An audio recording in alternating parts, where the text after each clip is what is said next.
우리 저녁 기도회 다 오고 계시죠? 네, 저녁 기도회가 은혜 가운데 진행 중에 있습니다. 모두들 나오셔서 함께 해주시면 감사하겠습니다. 우리 옆에 계신 분과 한번 인사하겠습니다. 기도로 승리합시다. 네, 기도로 승리합시다. 오늘은 열왕기상 16장 21절에서 34절 말씀을 본문으로 하나님의 평가 대 세상의 평가라는 제목으로 하나님 말씀 한번 나누도록 하겠습니다. 고대사에서 가장 위대한 제국이라고 하면 아마도 로마 제국을 꼽을 수 있을 겁니다. 그 로마 제국의 정치사를 살펴보면 몇몇 황제의 그런 기간을 시대를 제외하고는 왕권을 찬탈하기 위해서 피비린내 나는 그런 암투가 가득 차 있음을 보게 됩니다. 모시던 주군을 죽이고 자기가 황제의 자리에 앉고요. 또 황제의 자리에 올랐다가도 역습을 당해서 밀려가지고 도망치다가 또 부하들에게 또 살해를 당하고 배신을 당하고 그렇게 하는 모습들을 자주 보게 됩니다. 거기 보면 그 실상들이 피비린내 납니다. 거기 배신이 있고 암살이 있고 반역이 있고 폭력이 있고 음모가 난무하고 처참한 죽음의 그늘이 깊게 그 정치사에 드리워져 있는 것을 깨닫게 됩니다. 그런 일들이 세상의 제국, 로마 제국을 비롯해서 세상의 나라들에만 있는 것이 아니고 하나님께서 선택하신 하나님의 나라라고 하는 북이스라엘에서도 똑같이 자행되는 것을 보게 돼요. 솔로몬 이후에 왕국이 둘로 나누어졌습니다. 남쪽 유다와 북쪽 이스라엘로 나누어집니다. 그리고 북이스라엘은 여로보암을 시작으로 해서 총 5개의 왕조 19명의 왕들이 역사를 써내려갑니다. 그거 한번 보여주세요. 보시면 북이스라엘 일대가 여로보암이고 그 아들이 나답인데 그 나답이 살해를 당합니다.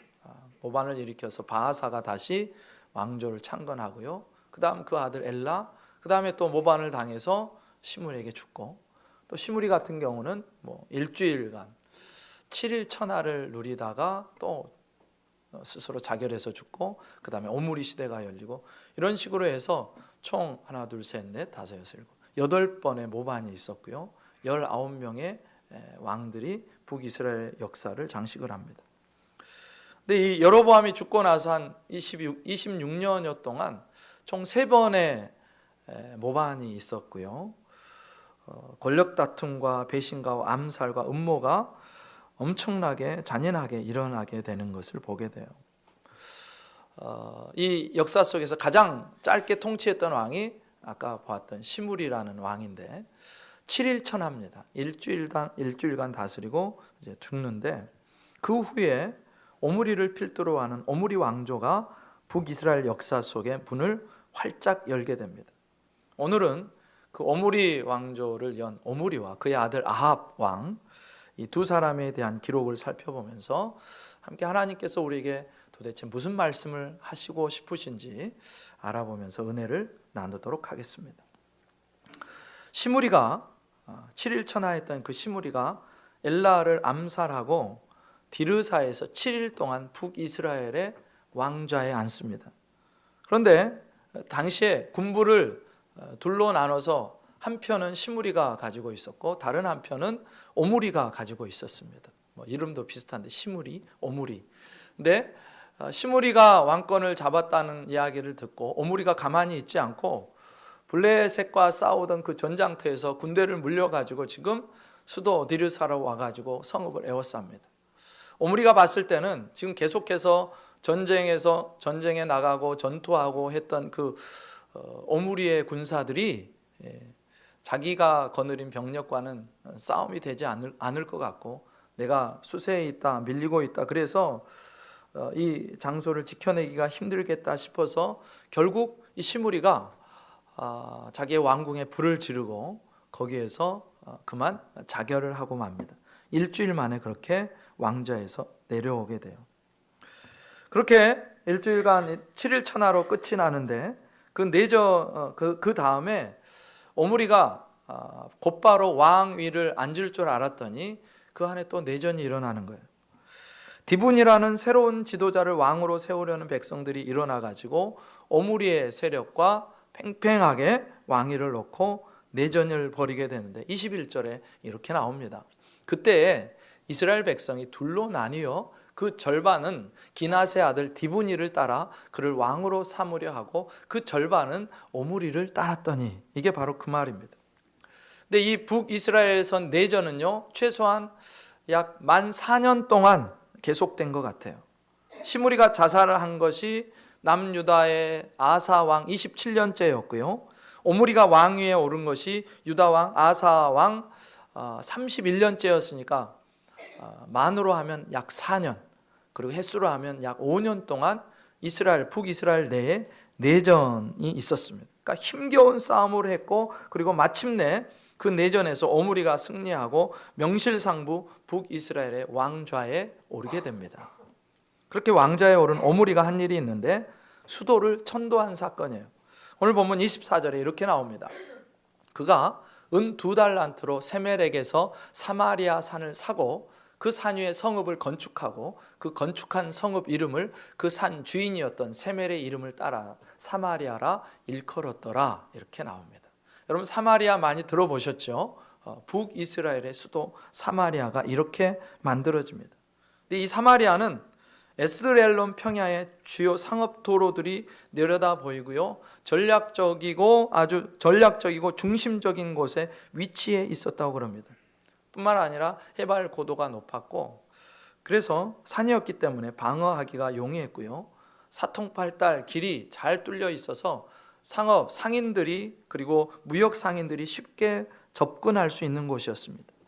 그 전까지 디르사라는 곳이 북이스라엘의 수도였는데 오므리가 봤을 때 그곳이 수도에 적합하지 않았고 그 수도에 적합한 곳을 물색하다 보니까 사마리아가 걸린 겁니다. 결국 오므리는 그 사마리아를 수도로 낙점하고 천도를 하게 됩니다. 사실 천도라는 것이요 구군이 달린 일입니다. 잘하면 흥하게 되지만 잘못하면 망하게 됩니다. 근데 오므리는요 성공적인 천도를 해요. 그래서 오므리의 아들들 아합이 22년 동안 그곳에서 다스리고 아하시야 2년 또 요아람 12년에 이르기까지 왕위가 이제 4대나 이어지게 되고, 그 이후에 그들이 죽고 나서도 한참 이후까지 주전 722년까지 사마리아는 북이스라엘의 수도로서 굳건하게 그 수도로 쓰임을 받게 됩니다. 세상적인 시각으로 보면 오므리는 엄청난 그런 업적 하나를 세운 겁니다. 이런 업적 이외에도 오므리 왕은요 상당한 업적을 남긴 왕으로 세상 그 역사 속에 기록되어 있어요. 내정에서 탁월한 실력을 발휘했고요, 외교 면에서도 상당한 수완을 발휘해서 외적의 침입들을 다 막아냅니다. 그 전까지 북이스라엘과 남유다가요 서로 으르렁거리며 싸우고 있었어요. 그런데 이 오므리의 시대부터는 유다와 싸우는 것을 그만두고 또 서로 결혼으로 동맹을 맺고 하여튼 오고 가는 왕래를 하게 됩니다. 아들 아합을 결혼을 시키는데 아마도 아합의 결혼도 아버지 오므리가 주도했을 겁니다. 무역항을 끼고 있던 그 시돈의 왕과 사돈을 맺고 관계를 유지하고 무역과 안보 면에서 꽤 진보를 보입니다. 그러니까 이런 것들을 보면 이 오므리라는 사람이요 외교적인 수완이 아주 탁월했고 안목이 깊었다는 것을 알게 돼요. 성경 밖에서 오므리에 대한 평가가 엄청납니다. 이스라엘의 어느 왕보다도 오므리에 대한 언급이 많아요. 그러니까 심지어 모압의 비문에 보면 팔레스타인, 지금 이 가나안 땅을 뭐라고 하냐면 오므리의 집이라고 부르고요, 아수르 문서에서는 이 오므리가 죽고 나서 한참 후에 100년이 지나기까지도 이스라엘을 오므리의 땅이라고 부를 정도로, 그 정도로 오므리가 그 지역에서 상당히 유명했고 엄청난 업적을 남기는 그런 왕이었습니다. 그런데 이런 세상의 평가와는 달리 오늘 열왕기상은 전혀 상반된 평가를 보여주는데 25절 26절에 이렇게 나와요. 같이 한번 읽습니다. 시작. 오므리가 여호와 보시기에 악을 행하되 그 전에 모든 사람보다 더욱 악하게 행하여 느밧의 아들 여로보암의 모든 길로 행하며 그가 이스라엘에게 죄를 범하게 한 그 죄 중에 행하여 그들의 헛된 것들로 이스라엘의 하나님 여호와를 노하시게 하였더라. 아멘. 오므리가 잘했다는 말이요 단 한마디도 없습니다. 뿐만 아니라 세상의 역사가 말해주는 그 오므리에 대한 우호적인 평가는 깡그리 그냥 이스라엘의 왕 역대 지략에 기록되어 있다라고 기타 처리해버려요. 기타 등등 그렇게 처리합니다. 27절에 이렇게 나와요. 오므리가 행한 그 남은 사적과 그가 부린 권세는 이스라엘 왕 역대 지략에 기록되지 아니하였느냐. 그러니까 그런 성경은 그의 업적, 그의 성취, 세상적인 성공 이런 것들에는 전혀 관심이 없다는 얘기입니다. 그저 역대 지략에 기록되어 있어 그냥 그렇게 없는 것으로 퉁치고 넘어가는 거예요. 여러분 이 지점에서 우리가 기억할 게 하나 있습니다. 세상의 평가와 하나님의 평가는 다르다는 것입니다. 세상은요 큰 업적, 빛나는 성과 이런 것들을 너무너무 중요하게 생각합니다. 얼마나 큰 성취를 했느냐, 얼마나 강력했느냐, 얼마나 제국을 넓혔느냐, 얼마나 커졌느냐. 그런데 성경은 달라요. 하나님의 시선, 하나님의 평가는 전혀 다릅니다. 그가 하나님의 말씀에 순종했느냐, 불순종했느냐. 그가 여로보암의 길로 갔느냐 아니면 다윗의 길로 갔느냐 그 기준을 가지고 사람을 평가하는 것입니다. 여러분 여로보암의 길이 어떤 길입니까? 여로보암이요 하나님의 은혜로 10지파를 받았어요. 어떻게 보면 사실은 남유다 다윗 왕가의 반역을 일으키고 북이스라엘 10지파를 통합해서 왕이 된 것입니다. 그렇게 왕이 되니까 이 마음속에 늘 자기 왕좌에 대한 왕권에 대한 부담과 근심과 걱정이 있는 거예요. 지금 이 사람들이 나하고 함께하고 나를 지지해주고 있지만 어느 순간에 얘네들이 자꾸 예루살렘으로 넘어가서 거기서 제사를 드리고 하나님 앞에 예배드리고 자주 왕래하다 보면 어느새 그 마음들이 다시 다윗 왕가에게로 넘어가고 다윗에게로 마음이 빼앗긴 나머지 나를 배신하고 나를 죽이고 다시 나라가 함께 합쳐지는 거 아니냐 그런 근심이 계속 있는 겁니다. 그래서 어떻게 하죠? 북이스라엘의 남단과 북단에 단과 베델이라는 곳에 금송아지 2개를 세워놓고 거기서 사람들이 제사하게 하고 예루살렘 성전으로는 내려가지 못하게 만들어버립니다. 심지어 제사장들을 자기 입맛대로 자기가 원하는 대로 제사장들을 세우고요. 거기다가 하나님께서 세우신 그 절기들의 날짜를 바꿔버려요. 7월 15일에 절기를 지켰는데 북이스라엘에서는 8월 15일에 절기를 지키도록 만듭니다. 그러니까 여로보암이 어떤 사람이냐면 그의 삶의 중심에 온통 자기밖에 없는 사람이에요. 자기의 안위, 자기의 왕좌를 위해서라면 하나님 배신하는 것은 그냥 쉽습니다. 종교를 가지고 종교를 이용해서 자기의 안위를 위해서라면 무엇이든지 할 수 있는 사람, 심지어 금송아지 우상을 만들고 하나님이 금하신 것을 자기 멋대로 할 수 있는 사람, 언제든지 하나님을 거역하고 반역할 수 있는 사람, 그 사람이 여로보암이에요. 여로보암은요 온통 그의 삶의 중심에 자기만 있고 하나님은 없는 사람입니다. 자기의 안위가 하나님의 영광보다 중요하고 자기의 안전이 하나님의 말씀을 지키는 것보다 더 중요하고 자기의 욕망이 하나님의 시선보다 중요한 거예요. 온통 자기예요. 자기 자신이 신이고 자기 자신이 우상인 사람, 그 사람이 바로 여로보암입니다. 자기를 위해서라면 하나님도 이용할 수 있고 자기를 위해서라면 말씀을 어기는 것은 아무렇지 않게 생각하고 자기를 위해서라면 악한 길이든 어떤 길이든 심판의 길이든 상관없이 가는 사람, 그 사람이 여로보암입니다. 그런데 다윗은 다르죠. 다윗이 물론 치명적인 죄를 지었지만 그는 그 죄를 하나님이 지적하실 때, 선지자를 통해서 지적하실 때 하나님 내가 너무 잘못했습니다. 하나님 내가 죽일 죄인입니다. 하나님 나를 용서해 주십시오. 침상이 자기가 흘린 눈물 때문에 뜰 정도로 그렇게 하나님 앞에 울부짖으며 기도했던 그런 가난한 심령을 가지고 있던 사람, 통회하고 자복하는 회개가 있는 사람. 다윗이요 밧세바의 일을 제외하고는요 늘 하나님 앞에 충성스러웠습니다. 그렇게 충성스러운 사람, 하나님을 사랑하고 경외하는 사람, 하나님의 말씀을 생명처럼 여기고 그 말씀에 순종하는 사람, 그렇게 신실한 인생이었어요. 이게 성경의 기준입니다. 여로보암의 길로 가느냐 아니면 다윗의 길로 가느냐, 말씀에 순종했느냐 그렇지 않느냐.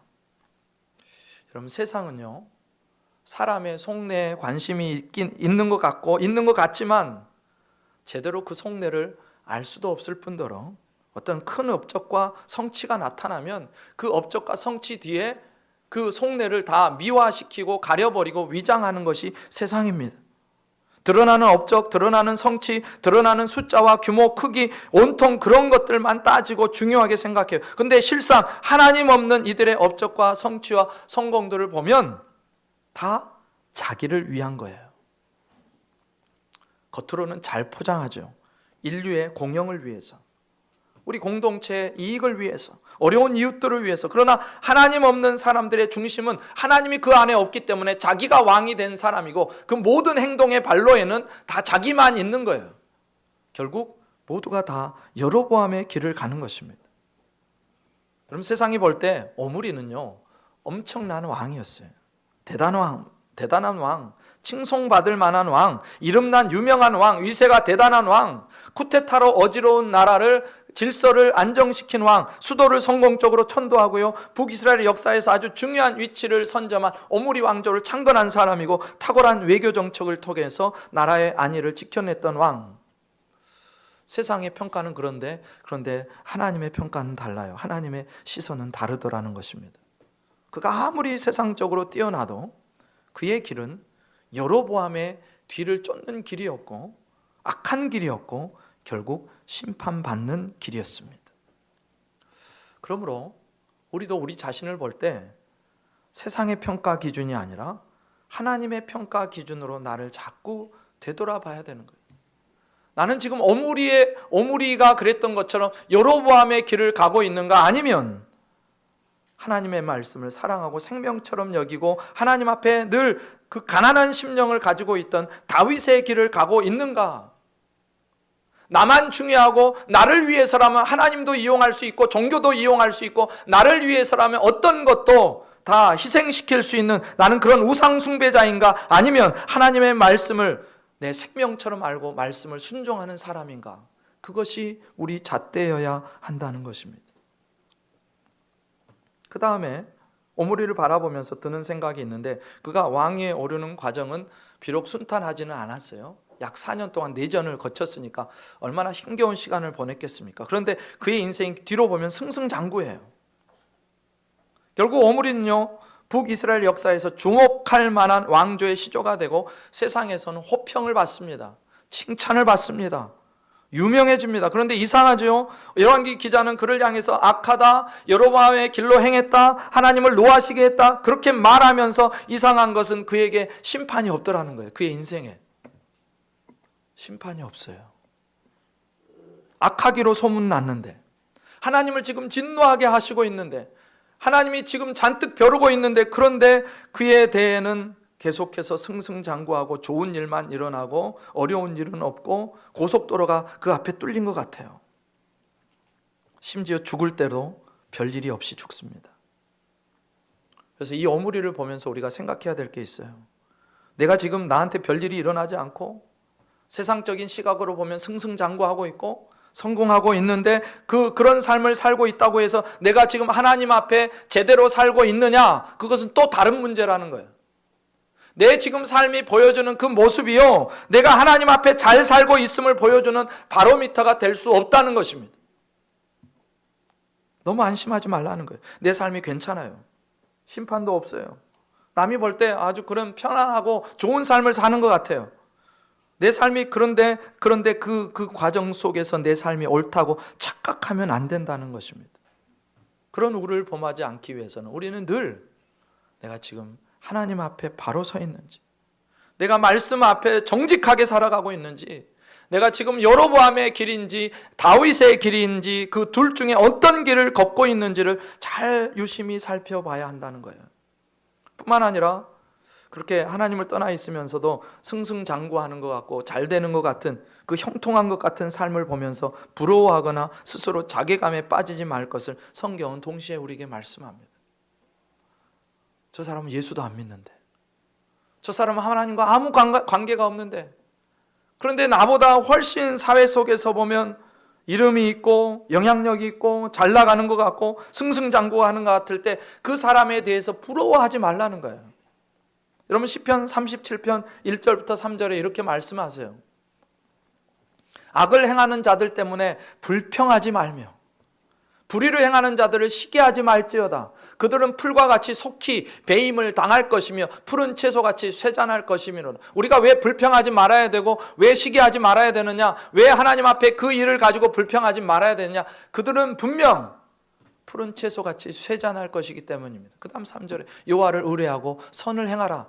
땅에 머무는 동안 그의 성실을 먹을거리로 삼을지어다. 그 다음에 이제 4절부터 9절까지 쭉 이런 얘기를 합니다. 또 여호와를 기뻐하라. 그가 내 마음의 소원을 내게 이루어 주시리로다. 내 길을 여호와께 맡기라. 그를 의지하면 그가 이루시고 내 의를 빛같이 나타내시며 내 공의를 종호의 빛같이 하시리로다. 여호와의 앞에 잠잠하고 참고 기다리라. 자기 길이 형통하며 악한 꾀를 이루는 자 때문에 불평하지 말지어다. 다 같이 8절 9절 읽습니다. 시작. 분을 그치고 노를 버리며 불평하지 말라. 오히려 악을 만들 뿐이라. 진실로 악을 행하는 자들은 끊어질 것이나 여호와를 소망하는 자들은 땅을 차지하리로다. 아멘. 오므리의 승승장구를 바라보면서 악인의 형통을 바라보면서 그것 때문에 하나님 앞에 불평하지 말고 시기하지 말고 아무것도 하지 말라는 거예요. 왜 그렇습니까? 그는 반드시 하나님의 심판을 받을 것이기 때문에. 물론 세상 가운데 심판 안 받을 수 있어요. 오므리처럼 그냥 끝까지 잘 지내다가 죽는 것도 잘 지내고 심지어 그 아들 아합에게까지, 그 북이스라엘의 정치 형국이 지금 좋지가 않은데 아들에게까지 왕권이 잘 이양이 됐습니다. 얼마나 잘 나가고 있어요. 살아있는 동안 심판이 없을 수도 있어요. 그런데 고뇌하지 말 것은, 슬퍼하지 말 것은, 부러워하지 말 것은 이 세상에서 누리는 그 잠깐의 시간이요, 심판을 받을 그 영원에 비하면 눈 깜짝할 사이이기 때문에 그렇습니다. 여러분, 이 세상에서 악인들이 누리고 하나님 없는 사람들이 누리는 이 세상의 영화로움은요, 그 영원한 심판에 비하면 아무것도 아니라는 거예요. 그냥 절대로 부러워하지 말아라, 불평하지 말아라, 하나님을 봐라, 그렇게 말씀하는 것입니다. 여러분, 불순종하고도 잘 되는 것은 결코 오래가지 못합니다. 불순종하는데 승승장구하고 있다면 그것은 오히려 저주예요. 진짜로 저주예요. 하나님 앞에 돌이킬 여유가 없습니다. 그들은 너무나 잘 나가기 때문에, 너무나 내게 부족한 것이 없기 때문에 하나님 없이 그렇게 잘 나가는 것은요, 저주예요, 저주. 그리고 결국 그의 가문이 그의 증손 때 망하게 되고 멸문지화를 당하게 됩니다. 그렇기에 여러분, 악인의 형통을 부러워하지 말고 그런 일들을 보면서 하나님께 불평하지 말고 오직 공의로 통치하시고 정확하게 내리시는, 그렇게 심판하시는 하나님을 신뢰하고 그분 안에서, 믿음 안에서 그분의 말씀을 붙들고 오늘 또 걸어가라고 오늘 오므리의 일을 통해서 우리에게 보여주십니다. 우리가 하나님 안에 있다면 그것은 이미 승리하고 있는 것입니다. 내가 하나님 안에 있다면 그것은 이미 형통하고 있는 것이에요. 그러나 하나님 밖에서 성공하고 있다면 그거는 실패하고 있는 것이고 망하고 있는 것이고 저주받고 있는 것입니다. 여러분, 오므리의 승승장구에 기죽거나 자괴감에 빠지지 않고 오직 어떤 상황과 어떤 시간일지라도 하나님의 다스리심과 은혜를 기억하고, 그래서 오늘 그분의 말씀 앞에 순종하고 말씀을 생명처럼 여기고 나아가는 저와 여러분 되시기를 주님의 이름으로 축복합니다. 그렇게 이제 오므리가 죽고요, 아들 아합이 북이스라엘의 왕 위에 오릅니다. 29절에 이렇게 나와요. 유다의 아사 왕 제 38년에 오므리의 아들 아합이 이스라엘 왕이 되니라. 오므리의 아들 아합이 사마리아에서 22년 동안 이스라엘을 다스리니라. 이렇게 나옵니다. 아합이요, 왕에 올라가지고 22년 동안 이스라엘을 다스리는데, 그런데 북이스라엘의 역사상 가장 악한 왕이다 라고 하면 누구를 꼽냐 하면 바로 이 아합 왕을 꼽습니다. 여러분, 올림픽 그 게임도 있고 아시안 게임도 있고 마치 그렇게 우열을 가리는, 악의 우열을 가리는 대회가 있으면 아마도 아합은요 악의 그랜드 슬램을 달성했을 사람입니다. 그 정도로 악한 왕이에요. 보통 열왕기서에서 왕들을 평가할 때 아까 기준이 여로보암의 길인지 그 다윗의 길인지로 평가한다고 그랬어요. 근데 아합은 어느 정도였냐 하면 그 기준되는 여로보암 훨씬 뛰어넘을 정도로 악한 사람이었습니다. 오히려 여로보암의 죄를 따라 행하는 것을 가볍게 여겼다. 그 다음에 어떤 악을 범합니까? 시돈 사람의 왕 엣바알의 딸 이세벨을 아내로 맞습니다. 당시 시돈 왕은요 바알을 섬기는 제사장이기도 했어요. 엣바알이 무슨 뜻이냐면 바알과 함께 한다는 뜻입니다. 장인이요 상상을 초월한 바알 숭배자에다가 당시에 그 왕이요 제사장까지 겸하는 사람이었어요. 그러니까 그 딸 이세벨은요 두말하면 잔소리죠. 바알 숭배의 지지자였던 그 이세벨의 치마폭에서 아합은요 열렬한 바알 숭배자가 되고요 바알 제사장을 공식적으로 나라에서 후원해서 키우는 그런 후견인 노릇을 하게 됩니다. 게다가 사마리아에 그 바알 신전을 건축하고 그곳에 제단을 만들어 놓고 거기에 아세라 상을 세워놓고 모든 백성들이 우상 숭배의 길로 바알 숭배의 길로 가게 만드는 일에 최고의 역할을 한 사람이 바로 아합이라는 왕이에요. 그러면서 하나님을 섬기는 신앙의 사람들을 핍박해요. 그리고 선지자들을 잡아다 죽이고, 그러니까 이거 그 북이스라엘 그 아합 왕 당시에는요 내가 하나님을 믿습니다. 야훼 하나님 여호와 하나님을 따릅니다. 하나님이 이렇게 하라고 말씀하십니다. 엘리야 외에는요 다 숨어 있을 수밖에 없어. 다 지하로 숨어드는 겁니다. 그러니까 엘리야가 오죽했으면 하나님을 섬기는 사람이 이 땅에 나밖에 없습니다. 물론 하나님께서 7,000명 바알에게 무릎 꿇지 않은 7,000명이 너에게 있다, 이 땅에 존재한다라고 말씀하고 계셨지만 다 그 은밀하게 숨어서 신앙할 수밖에 없는 그런 사정들이었다는 거예요. 그러니까 당연히 하나님의 말씀이 죽어있는 상황이 되는 겁니다. 근데 아합을 보면요 어떻게 해서 한 사람이 악의 최고의 절정에 도달하는지를 보게 돼요. 먼저 그 자신이 악했습니다. 여로보암쯤은 그 정도로 생각할 정도로 스스로 악을 행하는 것을 가볍게 여겼다고 성경이 말해요. 아합 자신이 악했어요. 근데 자신만이 아니고요 그 악에 주변의 사람들이 일조하는 거예요. 그를 둘러싸는 환경이요 그의 악을 더욱 부채질합니다. 이세벨과 결혼을 할 때 아합이 주도한 게 아니고 그 아버지 오므리 왕이 주도한 겁니다.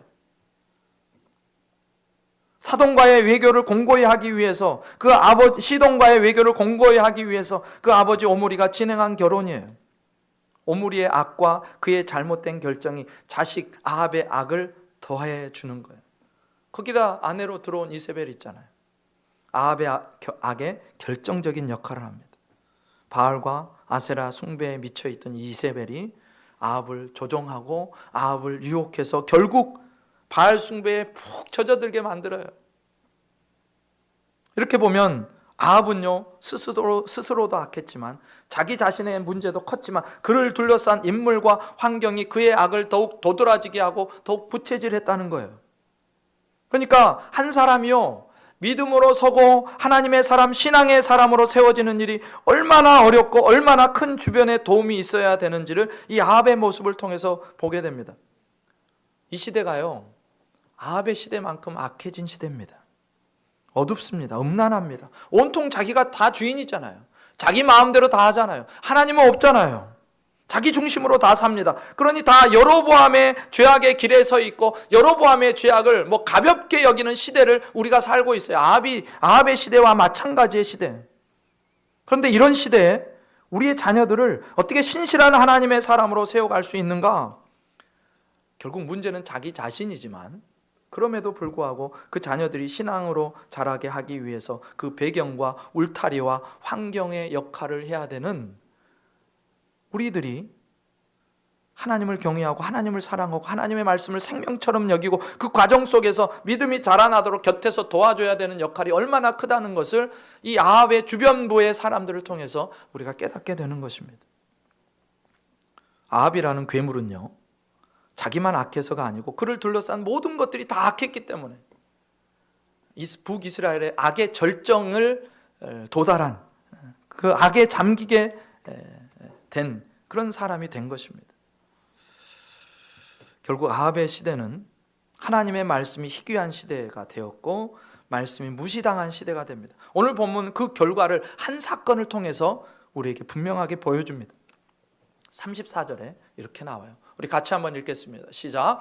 그 시대에 베델 사람 히엘이 여리고를 건축하였는데 그가 그 터를 쌓을 때 맏아들 아비람을 잃었고 그 성문을 세울 때 막내 아들 수굽을 잃었으니 여호와께서 눈의 아들 여호수아를 통하여 하신 말씀과 같이 되었더라. 아멘. 베델 사람 히엘이 여리고를 건축하였는데 그가 그 과정에서 아들 둘을 잃는 그 비참한 사건을 소개합니다. 물론 여리고 건축이요, 이 히엘의 의지대로만 되는 게 아니에요. 왕의 제가가 있어야 돼요. 아합의 제가 아래서 이루어진 일입니다. 왕의 명령이나 허락이 없이 나라 안에서 중요한 한 성읍을 다시 일으켜 세운다, 그건 불가능한 일이잖아요.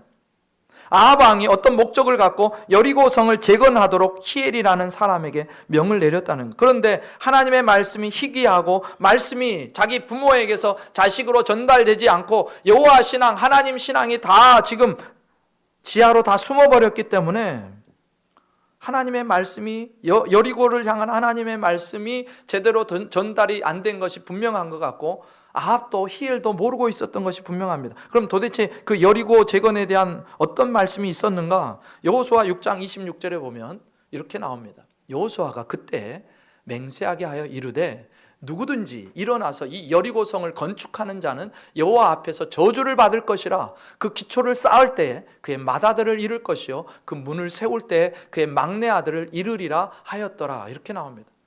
이미 여호수아 시대에 왕정 시대가 있기 전에 가나안 정복 시대에 그 여리고성을 점령하면서 다시는 이 여리고성을 재건하지 말라고 하나님께서 여호수아의 입을 통해서 말씀하셨어요.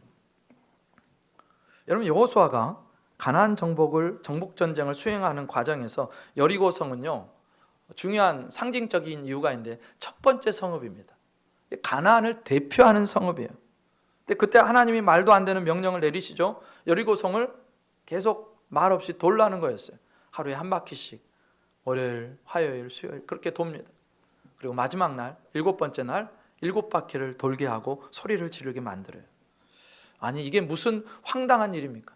지금 군사작전을 시행해도 모자랄 판에 그냥 돌고 내 모든 군사들을 다 노출시키고 이게 무슨 일입니까? 그런데 백성들이요 말도 안 되는 그 말씀에 순종했고 결국 말씀대로 그렇게 이루어져요. 결국 여리고를 얻게 됩니다. 그 여리고 작전을 통해서 말씀하셨던 것은 가나안 땅은 이스라엘에게 군사력이나 엄청난 전술 전략으로 싸워서 얻는 땅이 아니고 하나님의 말씀에 순종해서 얻는 땅인 것을 그 가나안 전쟁의 첫 번째 전쟁에서 분명하게 보여주세요. 순종으로 얻는 땅, 싸워서 얻는 땅이 아니라 순종으로 얻는 땅. 그때 하나님께서 여호수아를 통해서 가나안의 첫 번째 성읍인 여리고성을 다시 세우게 하지 말라, 재건하지 말라 그렇게 명령하세요. 왜 그렇습니까? 여리고는요 가나안의 첫 번째 성입니다. 당시 하나님께서 진멸하시고자 했던 모든 우상 숭배와 하나님을 향한 거역의 상징과도 같은 성읍이에요. 그러니까 이 성읍을 다시 세운다, 그 말은 무슨 말이냐면 이제 하나님을 대적해서 우상 숭배의 자리로 가겠다 그런 이야기고, 하나님의 말씀에 의도적으로 불순종하겠다 그런 뜻이 되는 것입니다. 그래서 하나님은요 여호수아를 통해서 다시는 여리고성을 재건할 마음을 품지 못하도록 저주의 말씀을, 저주의 언약을 주신 거예요. 그런데 이 중요한 말씀이 아합의 시대까지 전달이 안 된 겁니다.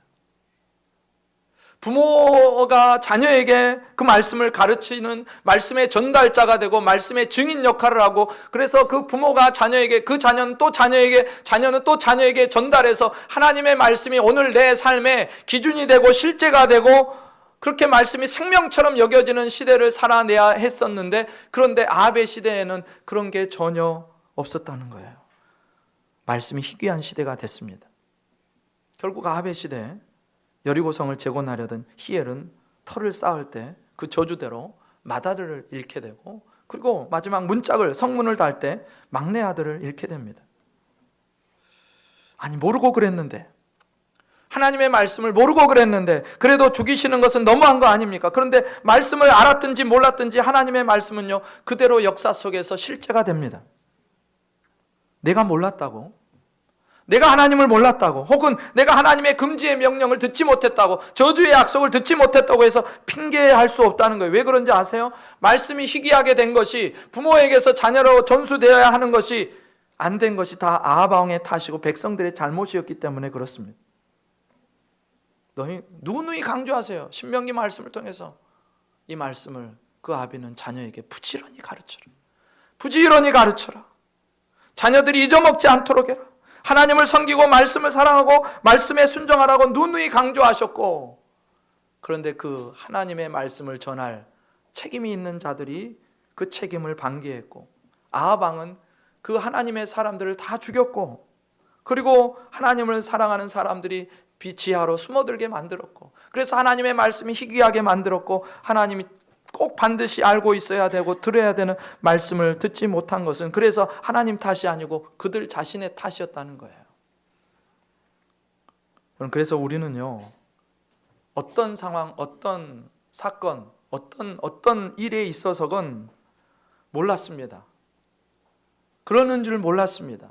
내가 하나님을 제대로 몰랐으면 핑계할 수 없다는 걸 아셔야 돼요. 그리고 우리는 하나님의 말씀에 어느 순간에서든지 그 말씀의 전달자가 되어야 되고 증거자가 되어야 되는 것입니다. 핑계할 수 없어요. 근데 여기서 기억할 게 있죠. 우리가 죄악을 너무 쉽게 생각하기 시작할 때 우리에게 일어나는 특징적인 모습이 영적인 감각이 없어진다는 거예요. 그럼 내 아들이 죽었어요.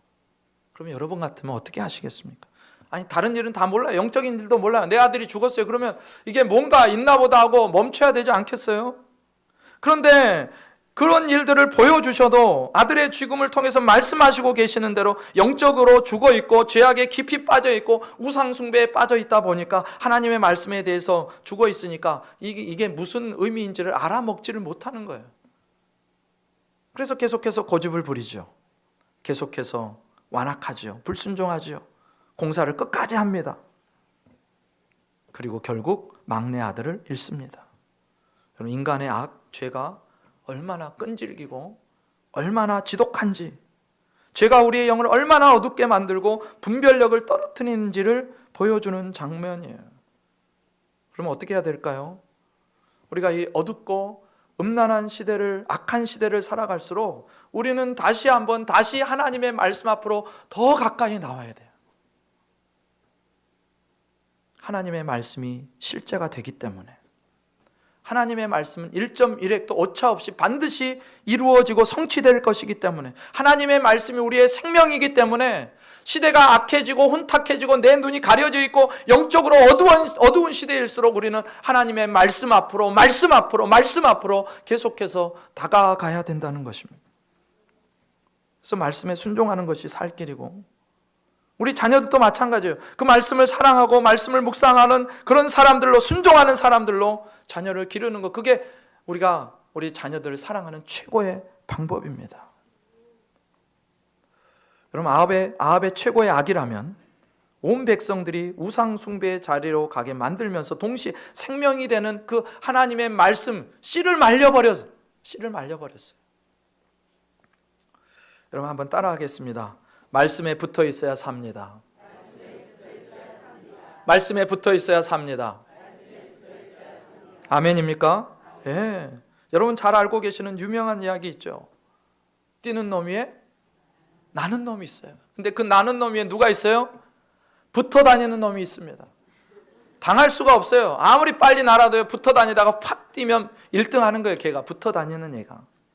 악하고 어둡고 음란한 시대를 살아가는 우리에게 말씀은요, 있어도 되고 없어도 되는 게 아니고 우리의 삶의 발의 등이 되고 우리 길의 빛이 되는 것입니다. 그래서 말씀에 붙어 있어야 돼요. 말씀을 가까이 하셔야 돼요. 말씀에 늘 내 마음을 두셔야 돼요. 오늘 우리는요, 북이스라엘 두 왕 오므리와 아합 왕의 실패와 잘못들을 보았습니다. 세상의 평가, 하나님의 평가는 정말 다릅니다. 여러분, 세상의 평가에 주눅들지 마시고 귀 기울이지 마시고 하나님이 지금 나를 어떻게 보시느냐, 내가 지금 여로보암의 길을 가고 있느냐, 아합의 길을 걸어가고 있느냐, 나를 정직하게 되돌아보셔야 됩니다. 그렇지 않고 세상의 평가에만, 세상의 이목에만 집중한 나머지 하나님의 평가를 놓치고 살면 우리도 우리의 인생을 그 마지막을 결산할 때 그는 여로보암의 길로 갔더라, 여로보암의 죄를 우습게 여기더라, 그는 하나님을 진노하게 하셨더라, 그런 평가밖에는 우리가 받을 게 없다는 거예요.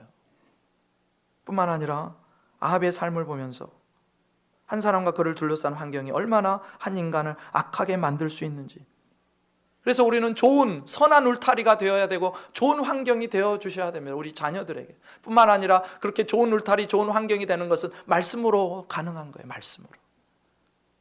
말씀을 잊어버리고 말씀이 전달되지 않고 말씀이 전수되지 않으면 끔찍한 일이 일어나게 되어 있습니다. 그러니 말씀만이 우리의 생명이고 우리 자녀들의 살 길임을 기억하고 우리의 빛이고 우리를 인도한다는 사실을 기억하고 말씀에 붙어 있는 삶, 말씀에 순종하는 삶. 그래서 하나님께서 너는 다윗의 길로 행하는 사람이었노라 라고 평가해 주시는, 하나님 앞에서 칭찬을 듣는 저와 여러분의 복된 인생 되시기를 주님의 이름으로 축원합니다.